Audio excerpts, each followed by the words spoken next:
The Joe Rogan Experience is by far and large one of, if not the biggest podcast out there right now. It's certainly number one on Spotify because they're trying to keep it no matter what. And while many go the way you'd think, others do take a turn. We'll break it down for you. But before we do that, go ahead and do us a favor by leaving a like on the video, subscribing to the channel, and hitting the bell icon so you never miss an upload from us. And with that being said, let's get straight to the video. Number 7, Andrew Hill. Show me something good, because this guy doesn't know what the fuck he's doing. That guy's running into him. See, this is the thing with all these goddamn demonstrations. That guy's willingly cooperating. Well, yeah, I mean, look at that. He's practicing the technique. And practicing technique, you either cooperate or your arm breaks. Well, this isn't even cooperating. This guy's throwing himself on the ground. This is silly. The guy's just standing there. This would never work against a trained fighter. Never. Not in a million years.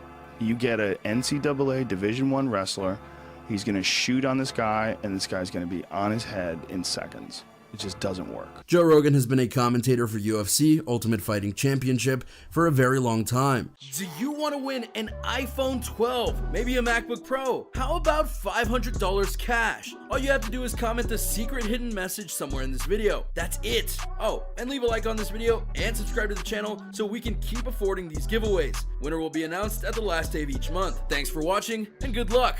As a result of that, a topic of conversation that very much comes up on the Joe Rogan Experience is that of martial arts. One time he had a scientist on his show named Andrew Hill who revealed that he was a practitioner of Aikido. This is what I'm looking at. I'm looking at nonsense. Well, you're looking at people practicing techniques, not a multi. Yeah, let's see the multi. What should he look for? Exposition, I think, and I think it was in Japan. Maybe an exhibition or exposition. I think it was exhibition. There's a lot of fuckery when it comes to martial arts, and a lot of people that get trapped into all this fuckery. And I've met a lot of people that are very intelligent people that swear that their sensei is the guy that has the answers to all this jazz. This motherfucker's not stopping anybody from taking him down. Joe acknowledged that as a very interesting martial art, and yet said that he didn't really feel it matched up to all the other various martial arts because of its techniques and beliefs. I'm telling you right now, that old dude with his clothesline technique. Well, this is hard to see with that kind of shit. Those demonstrations are so hard to pick apart, you know, from here. If you were in the dojo watching the footwork, you might.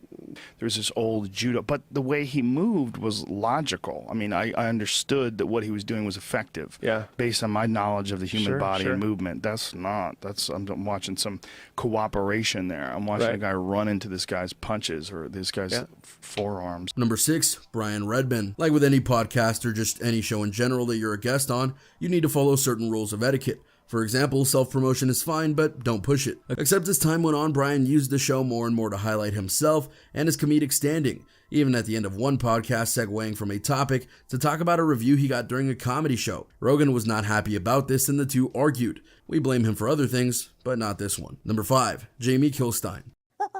Hello, freak bitches. Okay, so I am known as this male feminist, which again, and it kind of becomes my thing. So I go on your show. That part was ignored conveniently. The whole part where he's just like, what's funny about it? And like, that's a good, technically, that's an anti-rape joke, right? Exactly. Which if you know Daniel, that's how he thinks. I mean, he's not a bad guy in any sense of the word. And that's a great way, but that has to do with these echo chambers where I'm like, well, I didn't fucking hear that part of it. Here's one that featured comedian Jamie Kilstein, and the results were not funny at all. During an episode, the two got into a talk about a joke that Jamie had done during a sketch about assaulting women. Just started screaming like, don't talk about it. And like, so they ignored her the whole time. And my girlfriend and I would look over, and then she would like have another sip of her drink and watch the show and giggle, and then rape would come up, and she was like, stop, and she would just scream, but like she didn't just. And I'm not trying to sound victim-y, by the way. But for the sake of honesty, the real issue came not just because of that, but because of your characterization. The next day. Yeah. Totally. So the next day... There's a video out about it that someone put together called the Kilstein Delusion. Yeah, and some of that shit was taken out of context. Some of that shit I will completely like own up to. I watched it like once. I mean... And he even stated that being murdered is better than having to go through that assault. Hearing that, Joe lost it and called him crazy, because you can get help and heal from an assault, whereas death is death. But there are jokes you just don't make, and this is one of them. I lost my managers. I was having like someone hacked my Twitter and just wrote rape all over it. And I was kind of like, why'd you lose your manager? They said it was because I don't cooperate with the comedy community. Number 4, Brian Callen. Two of Joe's favorite guests that he likes to have on repeatedly are former The Ultimate Fighter champ Brendan Schaub and also Brian Callen. Like he was looking. You know down what happened there. to me? I got bullied for a full year, and it turned me into a fucking. If somebody tried to bully me, I'll show up at your fucking house and kill you. That's what happens. I get so angry. I'm not buying I that hate when he even talks remotely. like that. I hate when. Hey, That's bro, not true. You fucking bully me. If I you know bully you you, try bullying me right now, motherfucker. You know what your problem is? Hold on, let me Here's handle your this. problem. Joe called out Cullen for his tough guy attitude that was clearly a facade and noted that it wasn't their fault that he let people talk to him for so long a certain way. He goes, would fuck "Oh, this guy I up." fucking wish a demon would grab me, man. You know what I would do?" And I'm like, I get mad. Why are you talking to me It's like not this? that you get mad. It's that you hang around with people for a long time. You hung around with people that allowed you to talk like that. No. Without mocking you. Who aren't No. tough.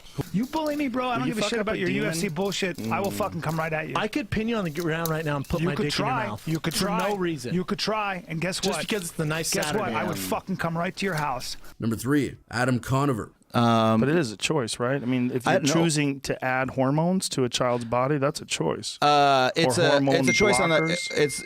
it's a choice on the part of the parent. It's not a choice on the part of the child to like in the same not- way that being Right now, the rights of transgender people are more at risk than ever before. Certain laws are being put into place like Texas and Florida to make it so that just existing is hard in the literal sense. It's rather sickening. Joe Rogan brought on comedian and TV host Adam Conover to discuss the issue of transgender people once, and Adam made his thoughts clear when he noted the experience of being trans and not receiving hormones, right, and not having the body that you identify with, the feeling of dysphoria, right, is extremely like painful and is a condition unto itself, right. But Joe was very quick to point out issues with that philosophy. The best treatment for that we know exists is to do gender confirmation via hormones. And you know that doesn't affect the suicide rate. The suicide rate for trans people is very high, post-op and pre-op. Really doesn't get affected by whether or not you treat them. well, the operation, one the question could be, misconception like, is why is that? Is that because they're not accepted by society and we're not more loving? This fear is even more prevalent now, and so those who are out there trying to fix transgender people should hear Rogan's words and back off. Number 2, Joey Diaz. Do you If feel I like tell people you are more something, you won't- sensitive? I know you won't get mad at me. I feel the energy is different, but guess what, G? What? It don't apply to me. It don't apply to me. Doesn't apply to me, and it's never going to apply to me. Okay? I understand me shooting your special on your network. You don't want me to use certain words. There's parts, and I get that. This is a business.